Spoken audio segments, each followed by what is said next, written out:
The views and opinions expressed on any program are those of the producers and/or the persons appearing on the program, and do not necessarily reflect the views and opinions of FRC Media, Bristol Community College, or the City of Fall River.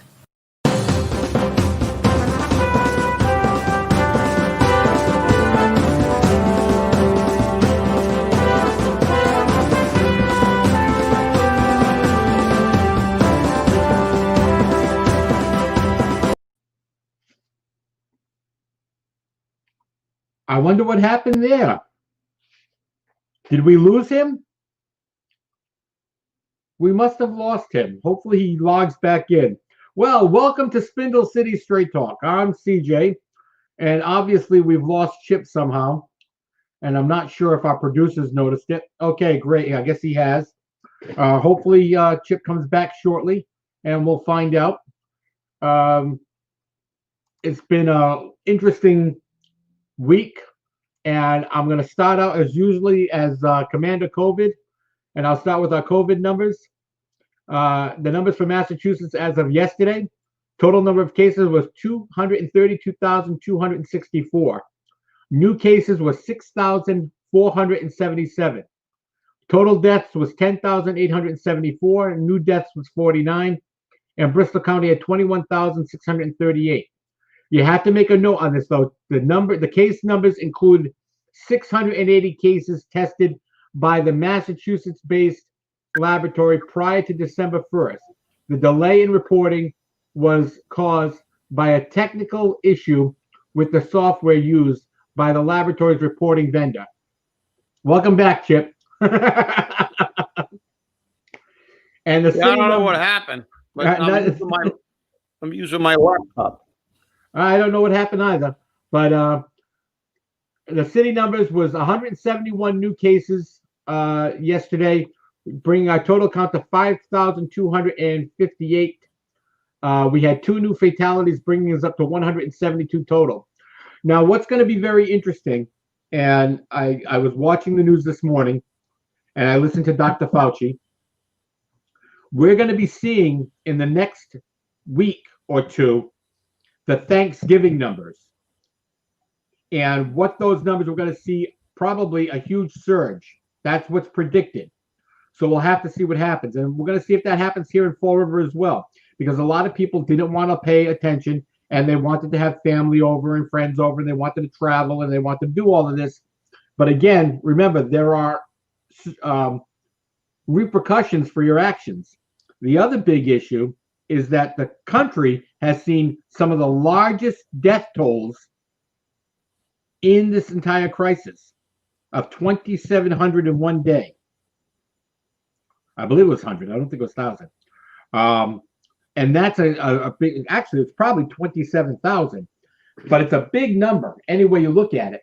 And I'll tell you, these numbers are coming because of the various holidays that we've been going through. And the same thing's here in Fall River. We're seeing these spikes because of things like fundraisers and coffee hours that have been held by politicians, especially when people aren't wearing masks and they're not keeping 6 feet apart. Was that $250 really worth it? If any of those people come down with COVID and we could prove it that it was because of that fundraiser, who's responsible for it? That's the big question.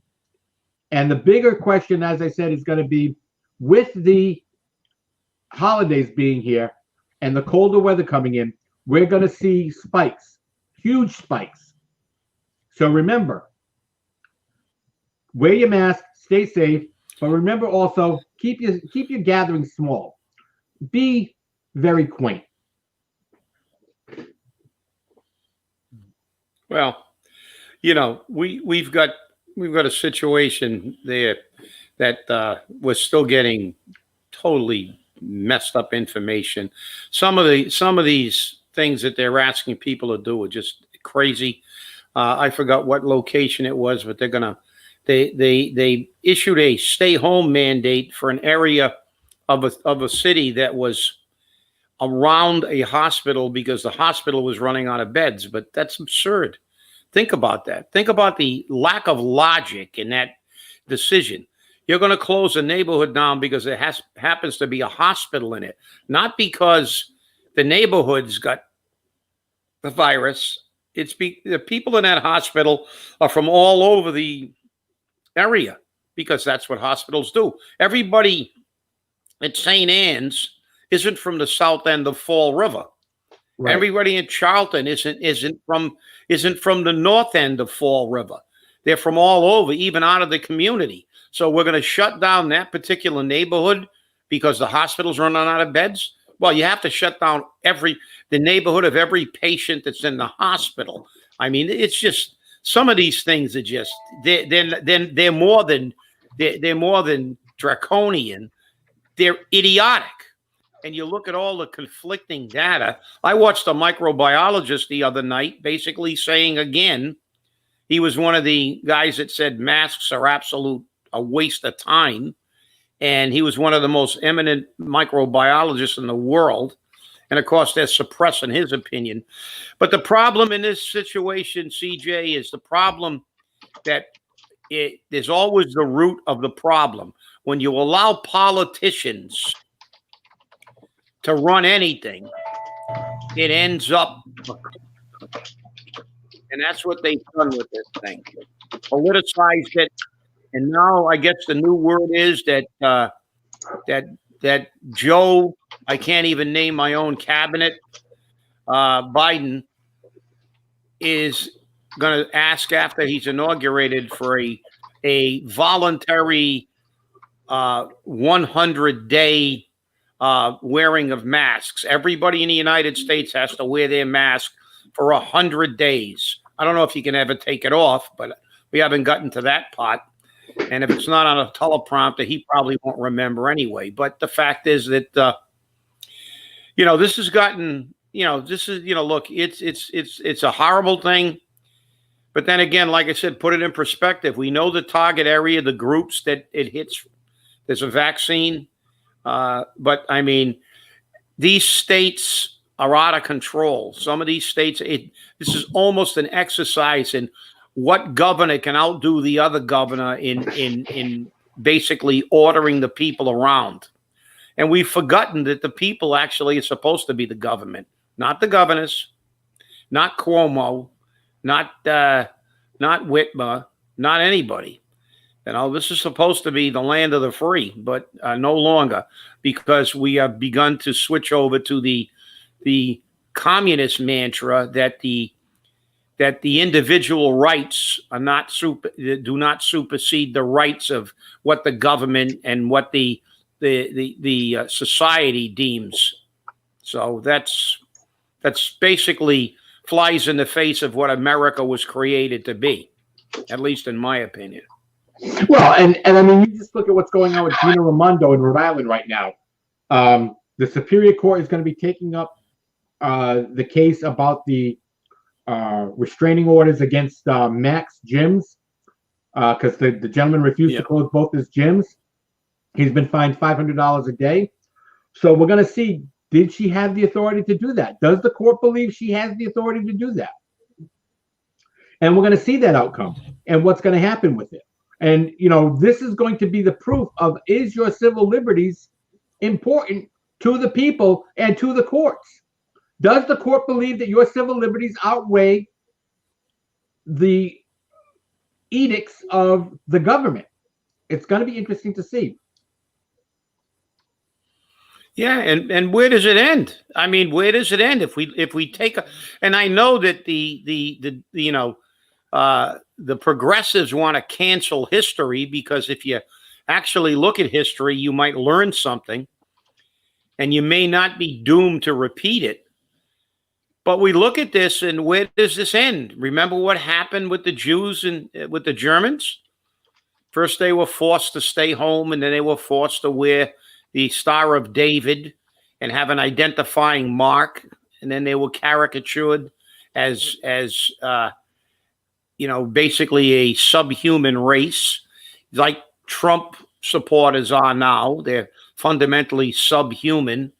They've been branded by these vapid, air-headed TV personalities as being stupid. Everybody that believes that they may not believe Trump's he's a little he's a little too tweety, but the fact is that you can't argue with what he did with the economy, what he's done with foreign affairs, what he's done in the Middle East. But that doesn't count because their innate and vicious hate for him. He can't do anything right. If he cured cancer and the COVID simultaneously before he leaves office, they would still probably say that it was a conspiracy with Russia that did it, because they just, they allow their personal feelings to get in the way of being objective. And, you have to be objective when you evaluate somebody. It's his performance. You don't have to like your plumber. Your plumber may spend all day on tweeting when he's not working. But if he can fix your pipes, obviously you want to go to a good plumber, not a plumber who can tell you jokes but never fix your plumbing. In any other profession, that's the irony of politics. We've allowed this to become a lifetime occupation for people, and they've spent a lifetime learning how to manipulate the narrative to set their own political agenda. And it's outrageous. Now, I just read this morning that Biden said he wants Trump to come to the inauguration to show that we're putting the chaos behind us. Well, who caused the chaos? Was it Trump supporters that rioted in Portland and in Minneapolis? No. Even though they keep saying it's the right. I mean, look at the place in New Jersey. They shut down the bar. 2,000 people showed up to protest. Was there one incident at that protest? No. They arrested the bar owner, and 2,000 people in the street were there to support him. Yet there was no burning, no looting, no attacks on someone with a different opinion. So, let's stop the bullshit. The media is bought and paid for, and they're Democrats. And they're going to manipulate the news and tell you it's not really news, it's narrative. It's their narrative on everything. Whether it's COVID, everything that comes across the media is skewed. Oh, Abby's moving around. But everything is skewed, and that's the problem. The problem is if you learn from history, look what they did with they began to set conditions on groups of people like the Jews. And then they also control the media. And look, that's what's happening right now in the United States. We are rapidly moving toward that type of government, a government where the government is in charge, not the people. Well, it's interesting because that's it. It's interesting because, again, you hear people say that the United States will never become socialist because the people won't tolerate it. Yet, by your acquiescence, we are becoming a socialist country. Because you vote for people that support these ideas and the ideology of socialism, you have become the cause of your own problem. You're giving away your rights every time you check that ballot off for somebody who is a socialist-leaning person.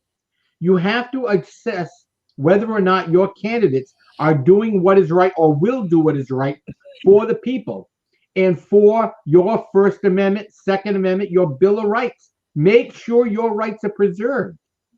That's what needs to happen. And if it's not going to happen, why are you electing these people? Like AOC, she's not out for maintaining your rights. She's out for maintaining what she wants. The old bartender, that's all she was a bartender. And this is what she's become.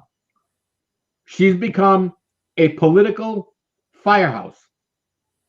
and firestorm.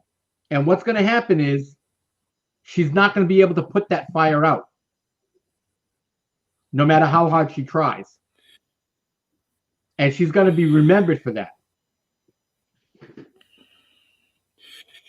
Yeah, you're right. Well, see, therein lies the rub. It's amazing how the narrative twists things. These people are supposed to be the ultra sensitive little snowflakes who care about everything, like the illegal immigrants, and we've got to give them health care, we've got to give them money, and we want to give them stimulus checks, even though they're illegal, not undocumented. That's a euphemism. So they're so caring. They put this persona, they paint themselves, but look at their actions, because actions speak louder than words. They're the most vicious people in this society. The other night they had a progressive, and I forgot his name. You know, I probably have a mental block because I only remember basically Talib, Omar, and AOC. The rest of the progressives are just in the background. But this guy is a fairly progressive guy. But apparently, I don't know if they're going to take his progressive label away, but he got on a Fox show, the Ingram angle, and he agreed that we should end some of the wars. We should withdraw and not spill American blood. In Afghanistan, Iraq, we should take down troops from Europe. Why defend Europe and be there to defend Europe? It's okay to maintain bases for our own strategic purposes. But do you know that the squad came out against him?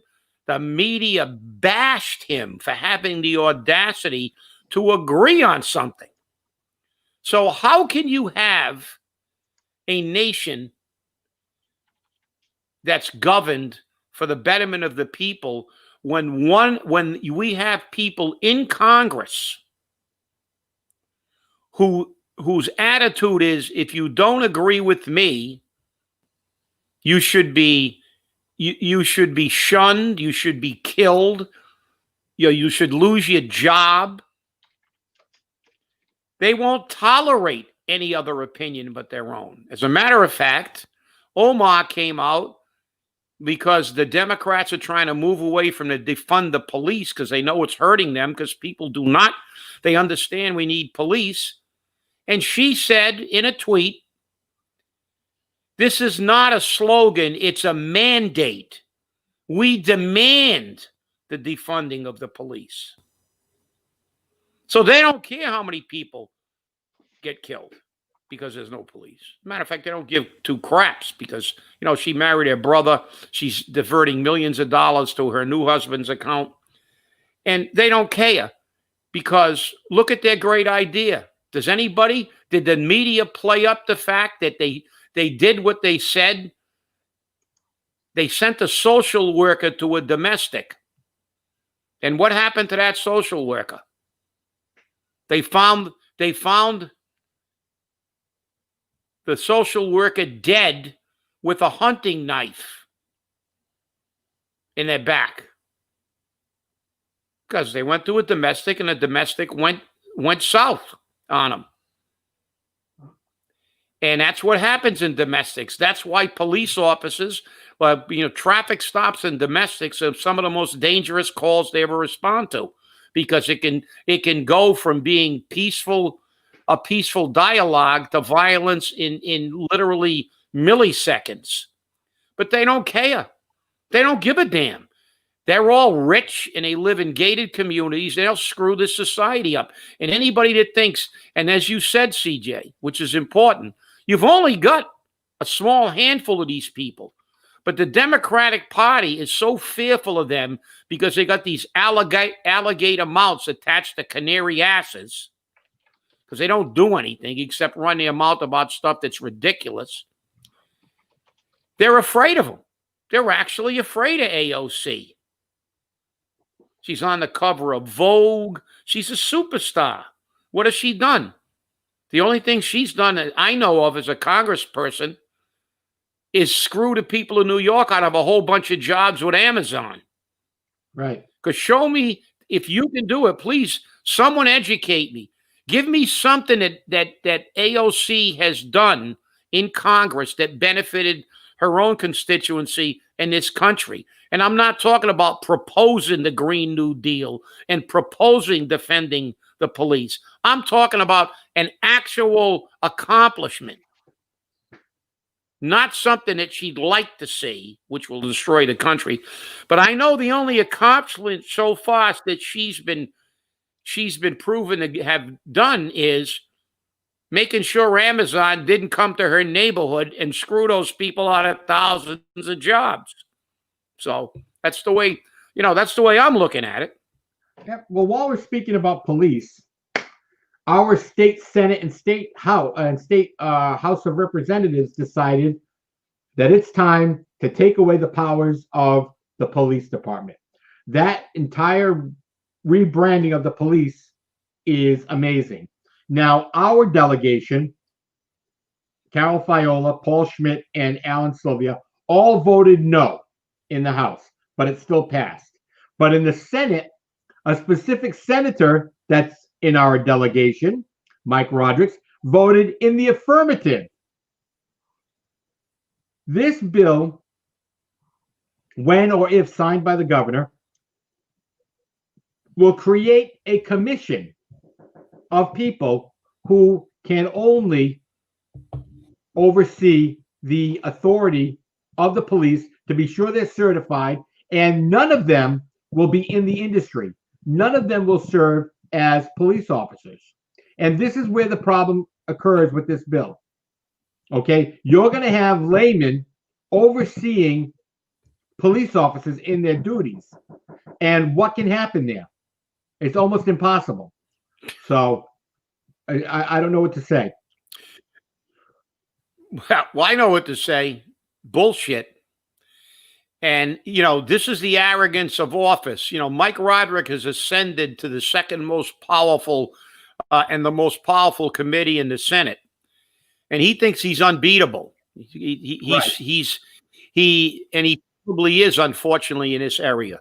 He's probably unbeatable. So he's going to stay in office regardless of how bad he screws the city, no matter how many times he goes to New Hampshire for liquor, no matter how many times he's in the top 3 of taking every perk in Boston, and then trying to pretend he's working for the people. Now he's done this with the police officers. Listen, let me tell you something. It's okay to have a committee with some civilian oversight because you need that perspective, obviously. But a commission with nobody that understands police work is absurd. And I went through it.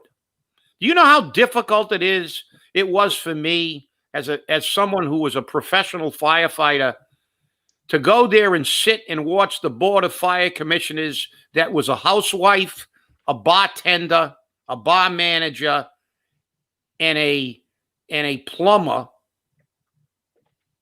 making rulings on the fire department? They didn't even know that we had different size hose on the trucks. They had absolutely no idea why we need particular manning levels. They were there because they got appointed by the mayor and to nod their head and approve the people the mayor wanted and disapprove the people that the mayor didn't want. They were a buffer. They were totally incompetent. They had absolutely no idea of anything that was fire department related that came before them. That's ludicrous.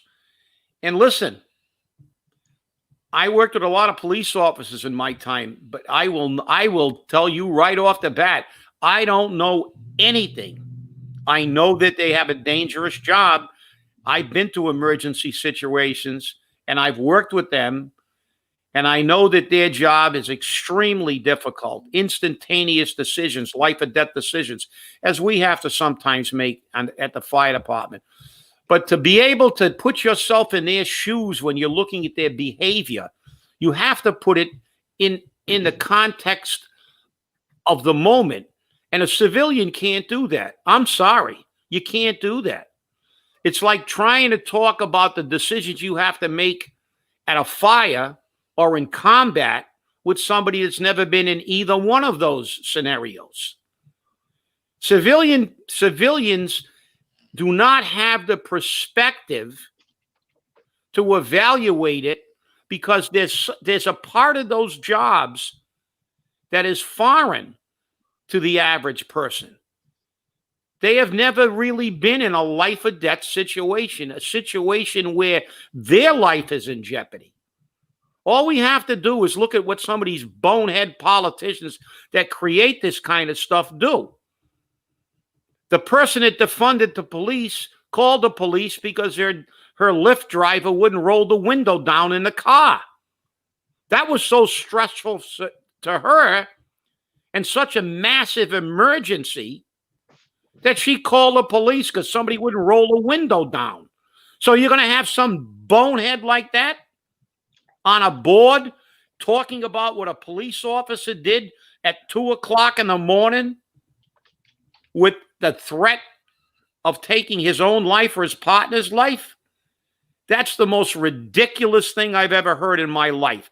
All of these libtards they should all spend about a year living in a 3-decker in some ghetto, and let me see if they want to defund the police or worry or have a civilian board. Let's put their life in jeopardy. They call the police when there's somebody on their front lawn. The other one called. What was the guy? I don't know. The guy was doing nothing. I don't know. He was looking for cans or something. But they call the police for any little thing. Yet they're going to be on the board to rule on what a police officer did in a life or death situation. That is the maximum. That is the biggest pile of bullshit I have ever heard in my life. And shame on these politicians. And I hope that someday they're in a critical situation so they can feel the burn. Well, I'll tell you right now, that's like having a bus driver do your appendectomy. Yeah. So, yeah. Well, yeah. Like let a candy striper do it. Exactly. What's the big deal, right? Let it. Yeah. What's the big deal? These police officers now cannot do their job. They're going to hamstring the police, and there are going to be police officers' deaths and civilian deaths because of this, because they're going to be afraid to intercede in a critical situation because they're in fear for their own jobs. And then you're not going to get the police officers. You're not going to get the people to get on the job. They're having difficulty hiring now. It's a travesty. It's an absolute travesty. Unless you've been inside a burning building at 2 o'clock in the morning, crawling on your belly, don't tell me what it takes to fight a fire. Because I've been there and I've done that. Don't tell me about how it is at a fire. You see people hanging out windows and jumping out windows.